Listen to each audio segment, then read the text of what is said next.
जय जय गुरुदेव, जय जय गुरुदेव, जय जय गुरुदेव, जय जय गुरुदेव। श्रीमद् करुणा सागर महाराज की जय। श्री कैवल धाम की जय। श्री अविचल दास जी महाराज की जय।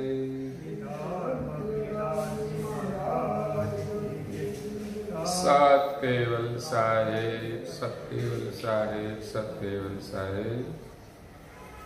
परम गुरु श्रीमद् करुणा सागर महाराज श्री रचित पंचम स्वसम वेद यानी पंचम सूक्ष्म वेद निजपति परम प्रभाव स्कंद है चौथा और चौपाई नंबर है 68।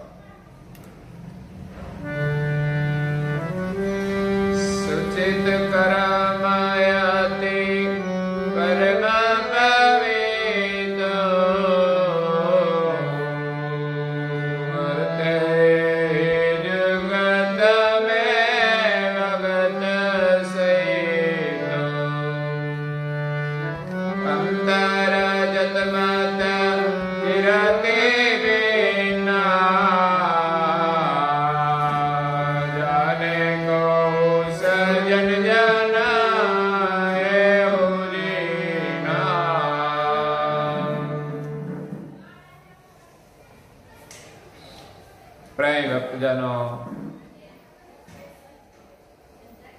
ज्ञान संप्रदाय के अद्य स्थापक, विश्व नियंता, सकर्ता सर्जनहार के परम विशेष अंश, सकर्ता सत कैवल का महाद सजान जान स्वरूप को अनेक न्यायों से, प्रत्यक्ष प्रमाण से, स्व अनुभव से प्रतिपादन करने वाले अनंत अंशों के तारणहार, कैवल धर्म धुरंधर, नव बुद्धि के सागर, महान समर्थ, परम श्रेष्ठ, परम विभूतिवान, परम दयालु, परम कृपा निधि, सर्वज्ञ दिव्य परम गुरु श्रीमद् करुणा सागर जी महाराज जगत के जिज्ञासु और मुमुक्षु अंशों को यथार्थ ज्ञान का उपदेश देते हुए स्वरचित पंचम स्वसंवेद ग्रंथ के चौथे स्कंद की 68वीं चौपाई में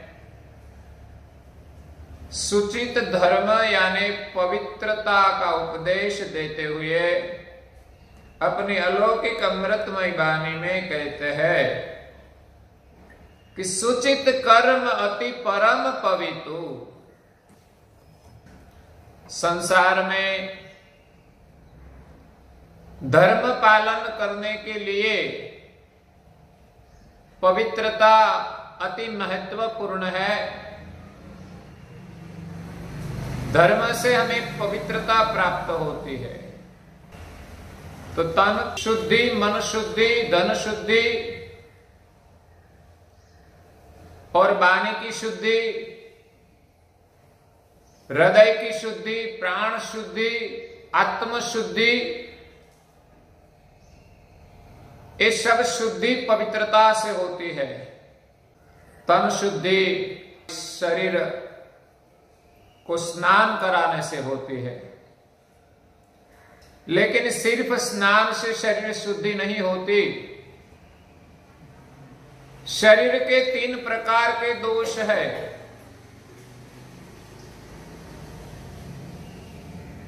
काम, कृत,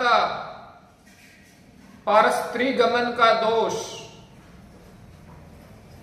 जो ब्रह्मचर्य पालन करने से ही दूर होता है।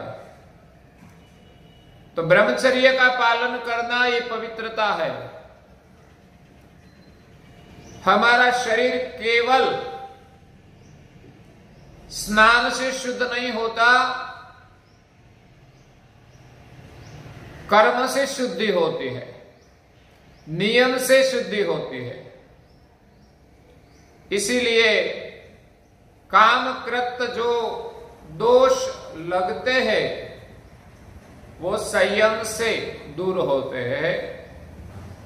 दूसरा शरीर का दोष है क्रोध, क्रोध, दूसरे की हिंसा करनी, जो शरीर से होता है।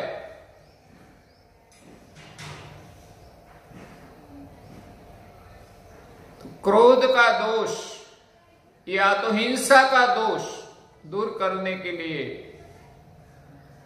हमें क्षमा की जरूरत है, समझ की जरूरत है, ज्ञान की जरूरत है, संयम की जरूरत है। किसी पर क्रोध भी नहीं करना चाहिए और किसी की भी हिंसा नहीं करनी चाहिए। हिंसा शरीर का दोष है। इस दोष से शरीर अपवित्र होता है। अगर अनजाने में किसी की हिंसा हो गई हो तो क्षमा याचना भी करनी चाहिए, प्रभु को प्रार्थना भी करनी चाहिए कि हे प्रभु, मुझसे गलती से ये हो गया, आप क्षमा करें। मतलब पाप का प्रायश्चित भी होता है। एक तो क्षमा मांगना प्रायश्चित है, फिर भी कर्म का फल मिलता है तो उनको भुगतान करना उनका प्रायश्चित है। तो काम कृत विषय दोष शरीर से लगता है, क्रोध कृत हिंसा का दोष शरीर से लगता है, और लोभ कृत मनुष्य दूसरे का धन का हरण करते हैं, चोरी करते हैं, रिश्वत लेते हैं, किसी न किसी प्रकार से दूसरे का धन का हरण करना वो शरीर का दोष है, जो लोभ कृत होता है। इसलिए शरीर शुद्धि के लिए इससे भी बचना चाहिए। उनके दोष का निवारण नीति का पालन करने से होता है, न्याय का पालन करने से होता है। तो शरीर के 3 प्रकार के दोष है, उनकी शुद्धि प्रभु के स्मरण के लिए करनी चाहिए। मन के भी दोष है। मन की शुद्धि सुमिरन से होती है, पाठ करने से मन की शुद्धि होती है।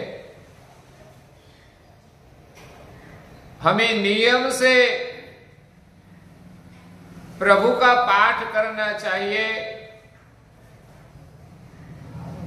धार्मिक वचन सुनना चाहिए, प्रभु के गुणगान करना चाहिए, गुणगान सुनना चाहिए, भजन कीर्तन करना चाहिए,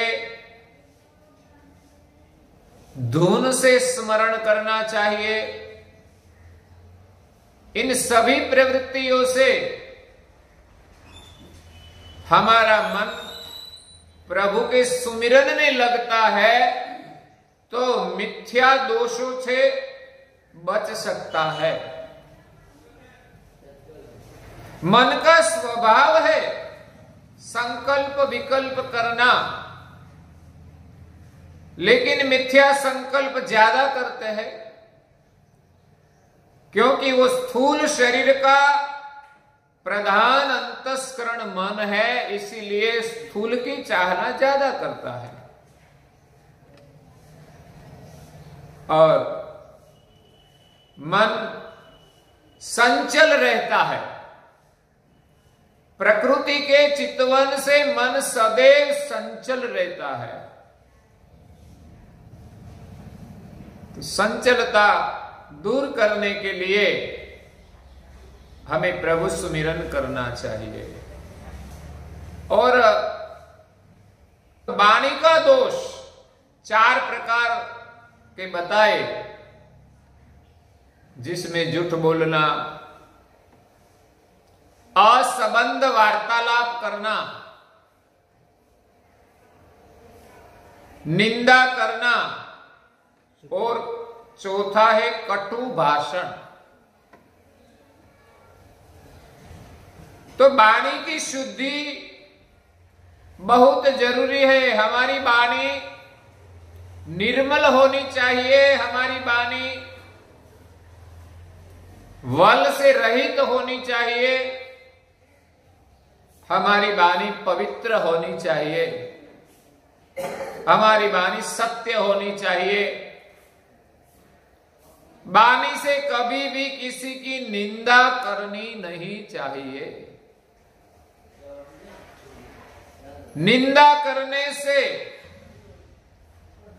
निंदक का दोष हम में आ जाता है बिना बुलाए,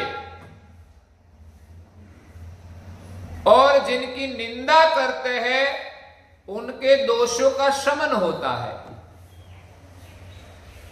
कबीर जी ने कहा है कि निंदा हमारी जो करे, मित्र हमारा सोई, साबुन लेवे गांठ का, मेल हमारा धोई। निंदा करने वाले अपना साबुन लेकर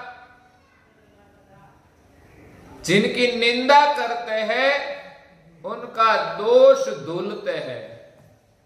इसीलिए कबीर जी तो कहते हैं कि जो हमारी निंदा करे वो तो हमारा मित्र है। क्यों? कि वो हमारा मेल दूर करने का काम करता है। वाणी ऐसी बोलिए मनवा शीतल होय। वाणी तो ऐसी बोलनी चाहिए कि मन शीतल हो जाए, औरन को शीतल करे और आप भी शीतल होए। वाणी जो बोलते हैं उनको भी शीतल करे और जो सुनते हैं उनको भी शीतल करे।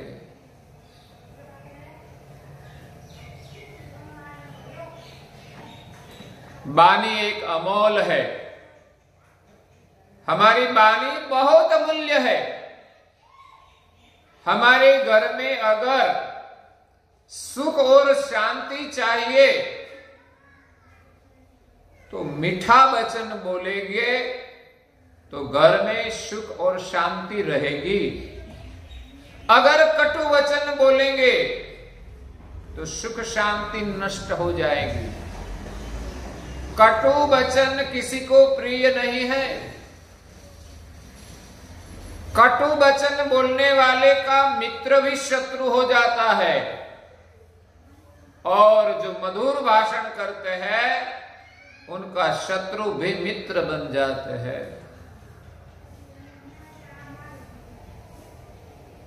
वाणी कितनी बोलनी चाहिए, कहां बोलनी चाहिए, कैसे बोलनी चाहिए, इस सब ख्याल रखना चाहिए। हम किसी के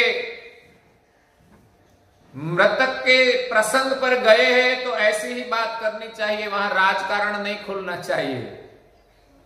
मंदिर में गए तो मंदिर के जैसी ही बात करनी चाहिए, वहां घर की पंचायत नहीं खोलनी चाहिए। पंचायत करनी है तो पंचायत होती है गांव में, वहां जाकर करनी चाहिए। आज के पान गल्ले भी उनका ही स्थान है, वहां जाकर लोग क्या करते हैं, अलाप सलाप बोलते रहते हैं, अभद्र बोलते रहते हैं, अश्लील भी बोलते हैं। लेकिन हमारे यहां स्थान की मर्यादाएं है। स्थान का एक प्रभाव होता है कि स्थान में जब हम आए तब हमारे मन के विचार बदल जाते हैं। अगर तो बुरे विचार अंदर प्रवेश नहीं करते हमारे जीवन में वाणी का बहुत मूल्य है, बहुत मूल्य है। बिना सोचे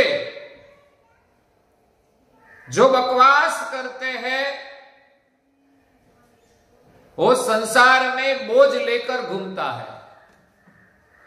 दत्तात्रेय महाराज ने कहा कि बिना सोचे जो बोलता है वो अपने सिर पर बोझ लेकर घूमता है। इसलिए कहा है पहले तोलो बाद में बोलो, बिन सोचे कुछ भी न कहो।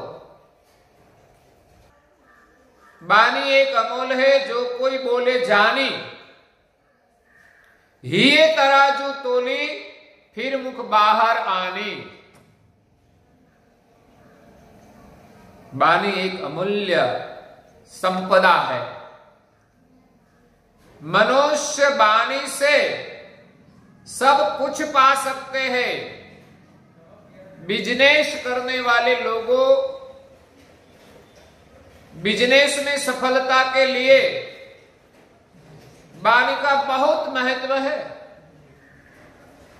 अच्छा और मीठा बोलेंगे तो वो बिजनेस में सफल होंगे ही। हम कभी कभी बाजार में कुछ लेने के लिए जाते हैं, शायद केला लेने के लिए गए, केला लिया तो अच्छी अच्छी बातें करेंगे, मीठे वचन से बुलाएंगे, सेठ जी ऐसा कहेंगे। अगर नहीं लिया तो कई लोगों का स्वभाव होता है कि कुछ न कुछ बोलते रहते हैं।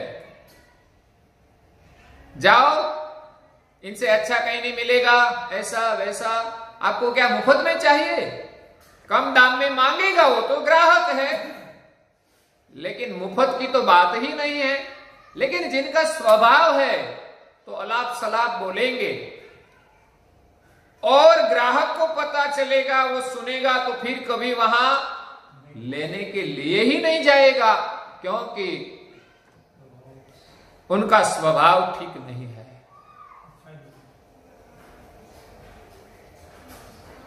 जिसके हृदय में ग्राहक के प्रति प्रेम नहीं है, ले या न ले,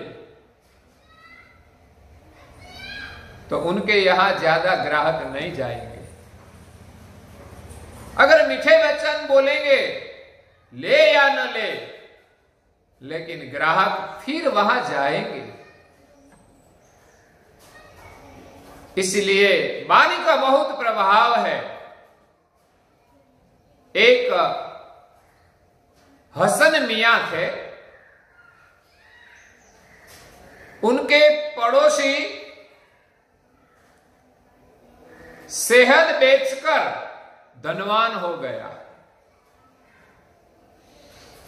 गुजराती में मध कहते हैं सेहत। जब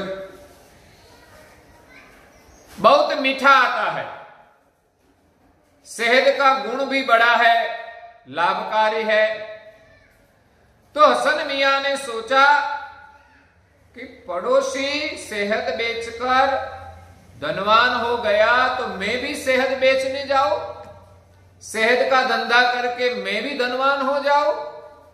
इसलिए हसन मियां ने अपनी बीबी को कहा कि अब मैं शहद बेचकर कमाऊंगा। हसन मियां का स्वभाव थोड़ा कर्कश था, उनकी वाणी थोड़ी कर्कश थी। इसलिए उनकी बीबी ने कहा कि पहले मीठा बोलने का तो सीखो, मधुर बोलने का सीखो, बाद में शहद बेचने जाओ। तू क्या मुझे उपदेश देती है, मैं करके दिखाऊंगा। तो दूसरे दिन हसन मियां शहद लेकर बाजार में गए। वाणी का स्वभाव तो था ही, लोगों को कहने लगे शहद चाहिए तो ले लो, बहुत अच्छा शहद है, बहुत मीठा है, शुद्ध है। ग्राहक देखते हैं, बुलाते हैं, उनकी टोपली नीचे उतारते हैं, थोड़ा चखते भी है, लेकिन अच्छा नहीं लगता तो नहीं लेते। तो हसन मियां का मिजाज ठीक नहीं रहता। वो अलाप सलाम बोलते हैं, चख लेते हैं लेकिन लेते नहीं। घूमते घूमते शाम हो गई लेकिन कुछ शहद बेचा नहीं। घर पे आकर बीवी जी को कहा कि लोग ऐसे हैं वैसे हैं, शहद लेने के लिए मेरी टोपली नीचे उतारते हैं, चखते हैं, लेकिन लेते नहीं। लोग बेवकूफ है, ऐसा है वैसा है।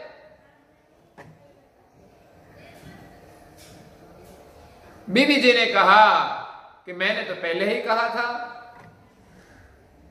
जिसकी वाणी मधुर हो उनकी मिर्ची भी बेच जाती है। तेज होती है मिर्ची फिर भी वो बेच जाती है, और जिनकी वाणी अच्छी नहीं है उनका शहद भी नहीं बेचता। तो ये है वाणी का प्रभाव। अपनी वाणी मधुर बनाओ। वाणी एक अमोल है, जो कोई बोले जानी, जानकर बोले। और हमारे यहां कहा है कि पानी छान कर पिए और वाणी जानकर बोले। हमें सुनना है तो भी जानकर सुनना चाहिए, छानकर सुनना चाहिए। तो वाणी का महत्व है, वाणी एक अमोल है। जो कोई बोले जाने ये तराजू तोली,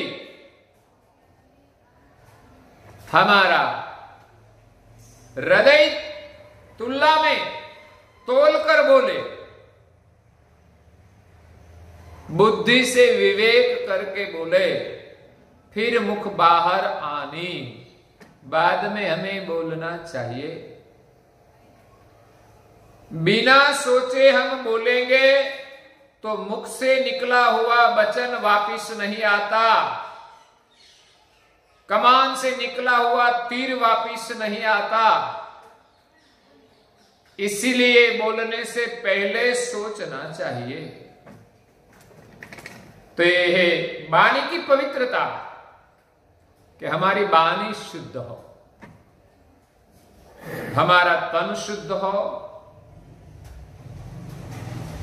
हमारा मन शुद्ध हो, हमारी वाणी शुद्धि हो। और शरीर की शुद्धि के लिए हम जो आचार विचार रखते हैं उनका वर्णन हम कल सुनेंगे। और आज के प्रवचन को यहां विराम देते हैं। श्रीमद् करुणा सागर महाराज की जय। श्री कैवल धाम की जय। श्री अविचल दास जी महाराज की जय।